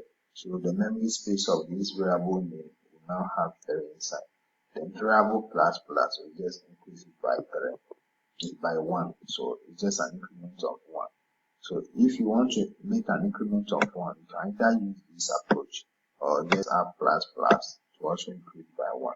Now if you want to decrease by 1, you can also either use the minus 1 to the variable minus 1 to reduce the variable you have minus 1, or you can have variable minus minus. Now if you are going from top to down, you have to decrease it. So that one we use the minus. So for example, if I'm starting from 10 to 1, then I have to use my control variable can be equal to 10. Then the statement will be greater than or equal to 1 because I'm starting from the top. So we start from 10. 10 is greater than 1, so it will run. Then I reduce it to 9. So it comes again. 9 is greater than 1, so it will run. It continues. And 1 is not greater than 1, so it will quit. But if I do it, my control variable is greater than or equal to 1, then it will also run when it is 1. Then when it gets to 0, 0 is not greater than 1, then it will quit the program. So that's what this one does. Okay. So this is write a program that prints out the numbers from 1 to 10. So here we have int I is equal to 1. So while our I is less than or equal to 10, so print out the value of I. So here our I will be changed. So when our I is 10, we started from 1. So at second cycle it will increase. So we have 2. Third cycle it will increase 3. So we have 3, and so on. So then we have when it is 10, then it also run. Then when it is 10 and it gets here, it's going to be 11. So now 11, when it gets here, 11 is not less than 10, so it should quit the loop and the loop ends. So you get a display of 1, 2, 3, 4, 5, 10. So this is the explanation what I've explained. So at the repetition when it's 0, our I is 1, and this condition is true because 1 is less than 10. So it continues, it increases the value, and when it is 10, when it is 9, it increases to 10. So 10 is equal to 10. So that one will be true. Now at 10, when it increases to 11, now 11 is not less than 10, so this should be false. So it will quit the program. Okay. So in summary, in our while loop, first of all, initialize a control variable to make this condition true. Then inside the loop, update that control variable. So at a point in time, the control variable will be false so that you exit the loop. If you don't have a control variable, that will make it false at a point in time. You get an endless loop. In many programs, when you get an endless loop, the program will freeze because it keeps on repeating, and nothing is happening. So the program will then freeze. Okay. So our next type of loop is called the do-while statement. So in the do-while, it's also like a while, but the difference is that the checking of the condition is done at the bottom. So it will run this part of code before it will check the condition is true. So at the time it check, even if it's false, it has already run the code once. So with the do while, it will run at least once because this part of code will run before it gets to this condition. So when it gets to that condition and it's false, then the program will not run. So in the second cycle, the program will not run, but it has already run. So that is the do while. So you wonder, why do we need a do while? Sometimes you may want to take an input from the user at least once if the condition is true. So if the condition is true, then just once you've taken the input from the user. But if the condition is false, you ask the user to enter again. You ask the user to enter again. You ask the user to enter again. So in your personal project, the mobile money option that we did, you can modify it so that it will have a do-while loop. So that if the option selected by the user matches any of the options, then, but if person entered invalid this, then give the person another option again, so that the person choose the option again. So you just maybe write the invalid option and the person starts all over again. So this can be done by the do-while loop. So in your first condition that we wrote, so you just put them in the do-while loop. So you just put them. So in our condition here, the option is going to be, you do it while the option falls between the range you want. So you do it while the option is not, so we started from 1. So if your option is less than 1 or greater than 7, then you repeat it. So the condition will be while our option is, so while option is less than 1, or then use the or is the 2/ that we did. You remember we talked about end, where we add the end key, 2 of it, then the or. So here you check if the number is negative, is below 1. So that one, if it's below 1, we use less. So if it's less than 1, that's one condition. And if it's more than 7, then that's another condition. So we have 2 conditions where we have, so what I meant, so we have 2 conditions. So all is the 2 bars. So so our option will be, so at the bottom in the do, so we have do, then we put all the code in the do, then while. Okay, so you need to have is sections, then like the one shown to you. So you check in our previous example, the invalid option, it just says But it will also be nice if we tell the party option again so that the person can choose the right option that you are. So we can use a do. So at least it runs, so far as everything is okay, then it leaves the loop. If the condition that makes it not to be okay it matches, then it's again. So it keeps on repeating until the condition is out of loop. It's handy if you are taking inputs from the user, and you are is going to be. So like the previous example, so for options where we descend to the person and each of the options, then write our condition or just then is correct, then each is false, then it goes. So once we get the option, then we can write the condition over here. We can write the condition over here.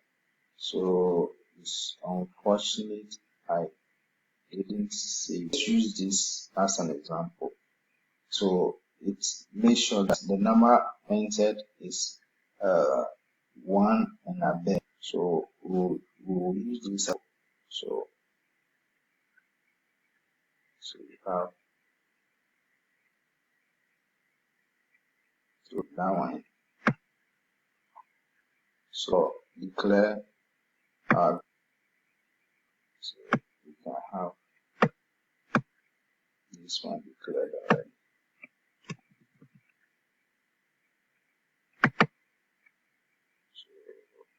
Before we can do taking the input, so we can tell the user the input part.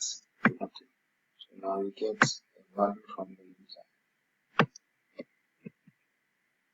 So we can have this one. Just go to, so we first of all declare our variable int. Then in the loop is where we are getting the value. So we get the value. Now we write the while loop so that it will loop again so that so now is less than 1. Okay. So here this part is just for taking the value. So it will keep on repeating so far as the input is incorrect. So once that one is done, it leaves the input has been taken, it leaves the loop, then the other comes. Okay. So the do first we need to declare this one so that we'll be able to see variable outside the loop. If we declare it inside, it's only accessible within there. But if you want it to be global variable, then you have to declare it outside this so that this part of the code too, we can get the same value or the same.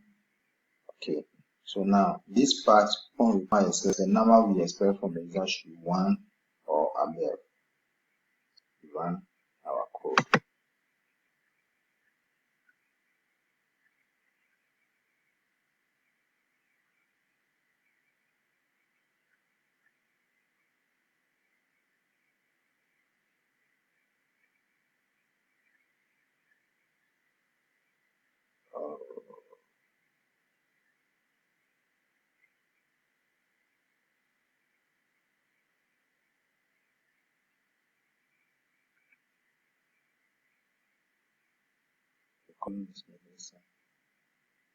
So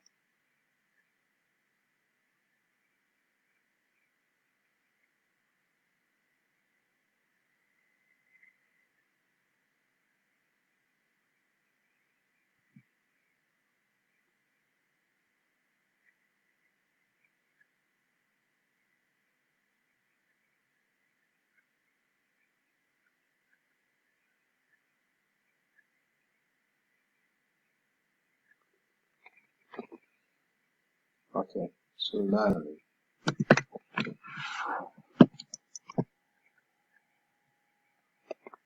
okay, so we continue. Okay, so this a practical example of the do. So do the advantage is for getting the value from the user and make sure that the values of the correct input. So an example is this. Then in the do, it makes sure that all the you enter is not less than 0, which means so entered, it will repeat the loop again, present as a computation of the grade. So just like the one. Okay. So now we come to our last part of the loop. So our last loop is called for loop. So for loop is similar to the while loop, but it's different format, where you initialize, you write a condition, then you do increments or decrements, so that at the point in time the condition is going to be false. So you need to initialize your control variable just like we did for the while loop. Then you need to write the condition that will at a point in time. Then you need to either make increment or decrement so that your control variable will be false at a particular point in time. So the of your loop will also come here. Okay. So about the multiplication table, it wants to compute the multiple. So if the user enters 2, for instance, so we have 2 times 1. So the 1 is 6, 7, 8, 9, 10, 12 at the loop. So we will have the control variable starting from 1 and ending. So what will be the condition for the control variable starting at 1? So for our int is equal. So we are starting from, then our I is less than or equal to 12. Then we have I plus plus our value of I, so that in each cycle it is increasing until it gets to 12, and when it gets to 12 it runs, when it gets to 30 it will condition false, so it will exit the loop. We have that, so user to enter the number to complete the multiplication table. That we get the number from 1, next we will be increasing 1, okay, we increase it 2, the next cycle is 3. So we start at int I, this is the initial int I 1, we are starting at 1. Condition is that our I should be less than or equal to 12, and until the loop should be running. Then we have let's to 13 in order to see the loop. We have 1 column, our I is less than or equal to 12, semicolon, our I plus plus. So we are just printing out the results. Okay. Times our $I. So our $num will value the user enters, the memory by the name num that the user enters. So if the user enters 3, here is going to be 3. Then our I is going to be 2, our I is going to be 2. When it increases to 3, our I is going to be 3. And then increase to 4, our I is going to be 4. Then we have now in the print display, if you want to do computation, use this type of format where you the $, then the computation goes in the curly. So here we want to compute, we want to multiply our I by the number. So at each cycle, our number the user enters. So if the user enters 3, at a cycle when our n times 3 or 3 multiplication is works in all both ways. So we have 3 times when I goes to 2, 3 times I times 4, when I go to 5, 3 times and so on until our I is 12. Our I appears in the next cycle, 13 is less than 12, so then the loop ends. Now we come to when we break the curly bracket. So the curly bracket you have, when you call the break, it will not run any other part of it. So the curly brackets you have, so if you call the break here, it will be okay. So you have the okay, so the break is in the while loop. So when you call the break here, it will not come. It will not come here. It will go away. So from here, it will leave this part of the code. Start to run the code part which is here. The break. So you are not going forward again. So you are going backward. So you move on to a different direction. So when you apply break, it's like you are not forward. So you move to a different direction. Just move back. Then this time you come to a different direction. Okay, so that's what the break does. So other line, as far as the break line is exit the loop. So you close immediately the loop. So for example, this is an example. It says write a program that sum for the user continuously until a negative enter. So here you check if the number entered is positive. Once the number entered is negative, then you apply the break. So you call the break to exit the loop. Now, while true will always run, it's a that will not run until you call the break. So a while loop is an infinite loop. Normally, in the gaming and other microchips and that's run over again. Now that one with the condition is just while true, so that it keeps on running. So the same way, the program keeps on running until you apply the break to quit the. So here, we first of all analyze our int because we'll be summing all number to the sum variable. So we have int sum is equal to 0. So at the time taking the numbers from the user, we have to initialize orders to it. Okay. So now while true, so we want to enter a positive number. So we take user. Now we check if the number is greater than 0. We just add the number to our sum, then we put the result into our memory for the sum. So with increment and decrement, it gets the current value, then add the number we've gotten from the user, then the total result it will put on the main sum to update the value. So far, now if it is negative, it will apply the break. So else then so once it's applied the break, so it will exit it. But if it is positive, then it will print the total of each cycle of the loop. Once it will add to the previous one, the complete sum. But once you enter a negative, this part of not come back and the loop will exit. Okay. So now this is the display. So you can copy if you run, you get something like this. So in the result, the point enters 5 here. So it enters initially our sum is 0. So 0 plus is going to be 5. Then enters 6. So now we add 5, it becomes 11. Then enters 8, we have our 8 to our 19. User enters negative 2. Once it enters the negative 2, it exits the loop. So now we display our total value as 19. The total value that the user once the loop ends. So the loop ends, it leaves the loop, then comes to display. Okay. So this loop only takes inside the loop is to display our sum. Okay. So I continue. The difference is that for the continue, it will continue the loop, but it will ignore other parts of the loop than user. So that's the difference. For the break, it the loop entirely.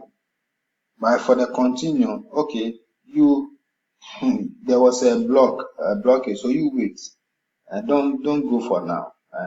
Then the next, then you wait a while, then you go again. So like the way it's negative, you don't go the other part. Okay, you just ignore the other part. Then you repeat the loop again. So if it's negative, the other part below, you don't go there. But if it's positive, you go there. But if it's negative, you don't go there. Then we continue, we run and let's loop it. So that's what the continue does.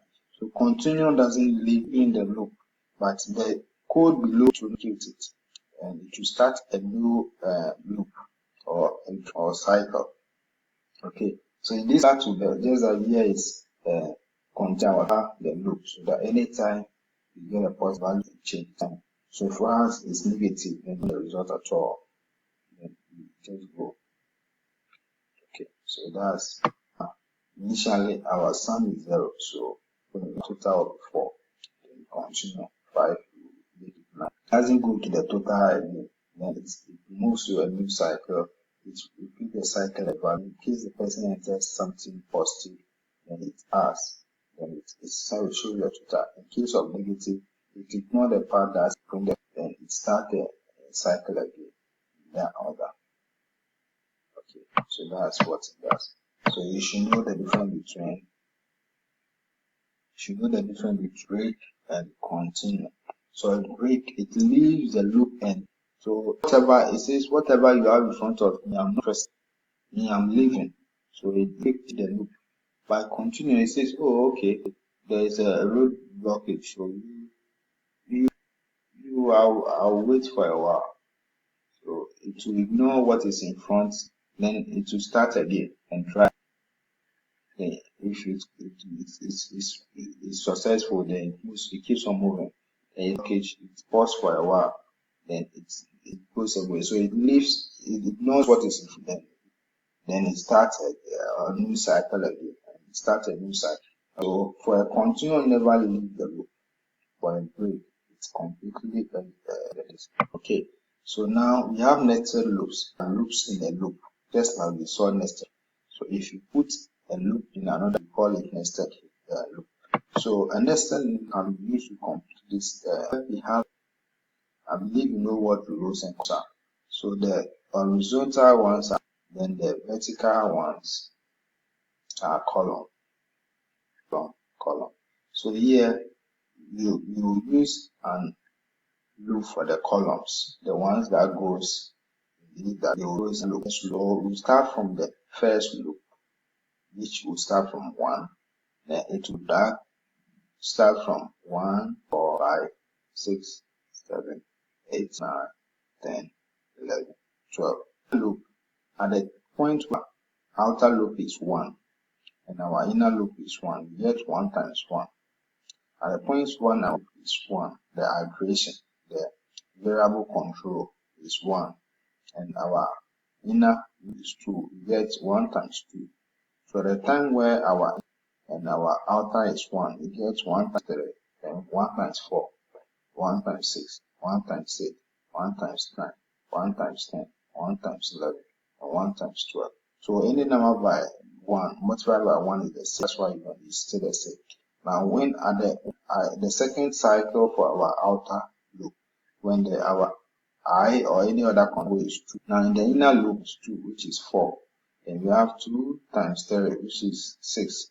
Then we have, so the outer one, then the inner one is for the horizontal ones, which are the column.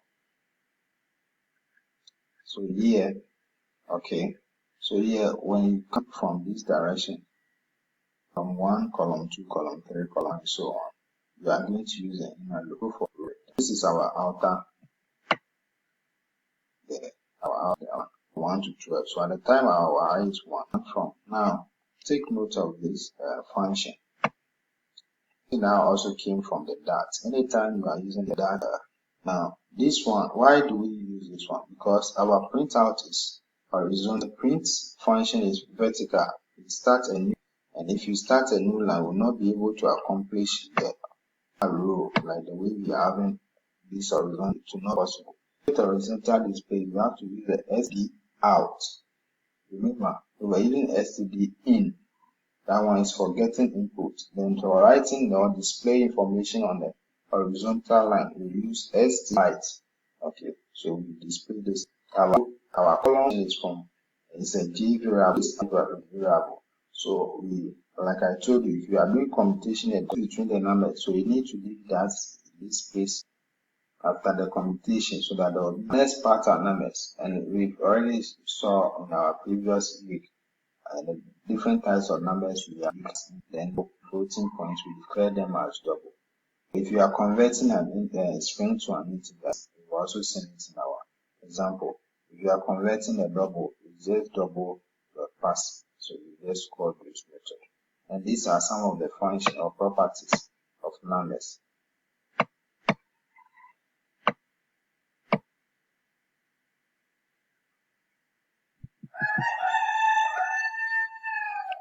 These are some properties you can call on the numbers. Hash code is finite, it's within it, otherwise false, it's infinite. And if the number is infinite, it's returns true. If not, then it's so. Then we also have its negative. If the number is negative, then we have the sign. And the sign is the manuals of the number. So depending on the sign of the number and what it is, if checking your this is an inbuilt function you can call on the number to check even. Then we also call this to check this or it will return true. If not, it will return false. These are some methods you can call on the number. You can call abs for absolutes.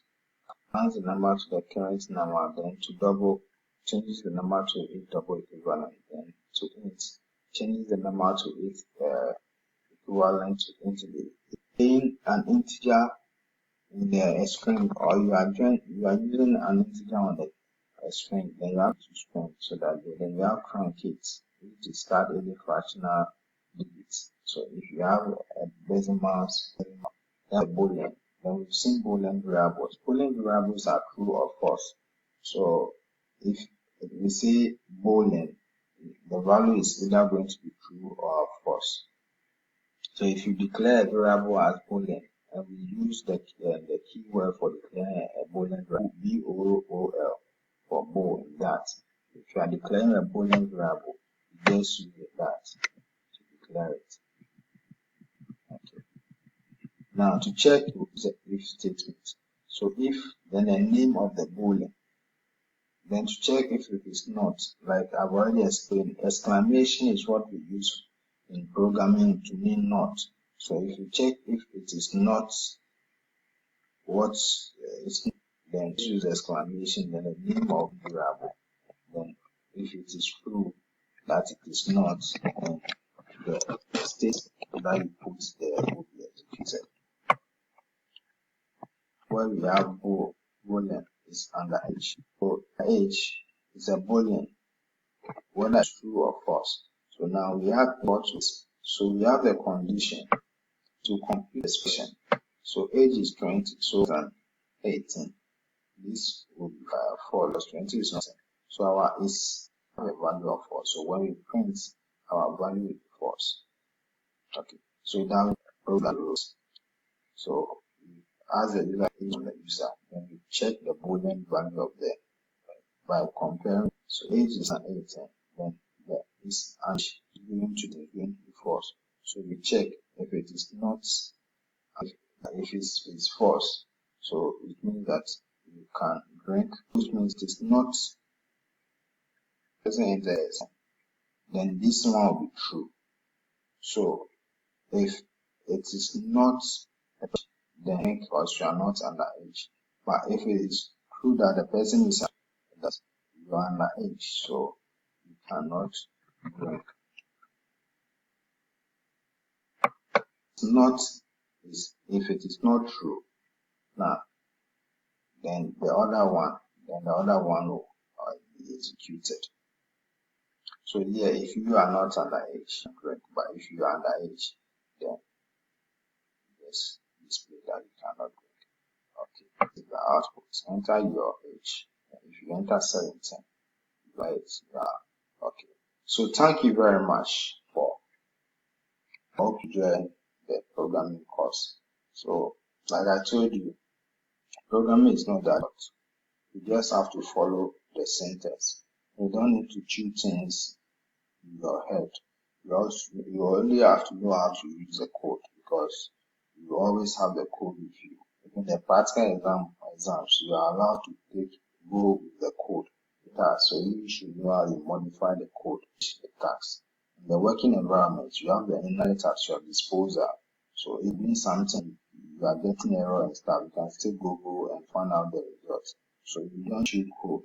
You have to understand the concept. So the concept is that if you are taking input from the user, you import your data. So first import this one. Then we use the std in sync, this function, to get the value. What we are going to do is build the data type int. And you have to call this function on int.parse so that it change the text that we get from the keyboard to an integer value.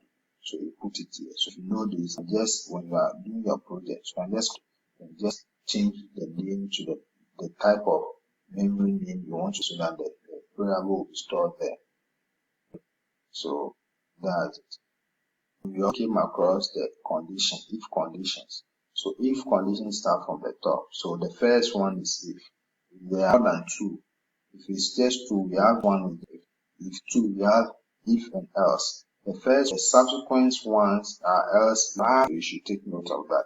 And the last else is fully executed if none of is going to. And just that you pass in a value in the switch of the case option, that switch bracket. So whatever value is the type of the type of loops. Then we came, you have the while loop. So the while loop, before you enter into the loop, you have to declare a variable inside the loop will be executed. Now, at the point in time, you will have to leave the loop. You don't have infinite loop, so you should have a control variable so that you'll be updating at each cycle of the loop the condition false so that it exits the loop. Then we came to the blue one. The blue loop is that the while loop, the condition is checked at the top. So if it is false, it will not go through the curly brackets where you write your code at all. The condition is checked at the bottom. So it will run the curly bracket code when it gets to the bottom before it will check if the condition is true. If the condition is true, then it will repeat the loop again. But if it is false, it just leave out of the loop. Okay. Now what we normally use a do while loop is to a correct input from the user, so that you keep on the same display, enter this, and you keep on user enters the appropriate input, then you leave out of the loop. So that's what. So you write the conditions around input so that it keeps on looping in floating points. So if inputs you store on the memory will have some decimals in it, then you have to declare that the type double. If it's going to value, then you just declare it as int. Then you also have the boolean true or false. If the boolean is true, you just use if and the name of the boolean. Then you check if it is not true, then you just use exclamation to mean not true. Then you use exclamation not true. Okay, very much. So if you have any problem, as usual, just go to the home page where we have login to chat with data. If you learn, just click on chat with instructor. So just click on the chat with instructor, and then the message, or if you've logged in already, then you can get the input and just type in the message, and I also check the instructors on cool chats. Our motto is to help everyone to acquire free, and you only support through voluntary donation. That's your programming career. I'm in charge of the programming aspect, so your programming career will be a message, and I'm ever ready to help you to enjoy it and just chat with me. So have a lovely and enjoy the rest of your day. Thank you for watching this video.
So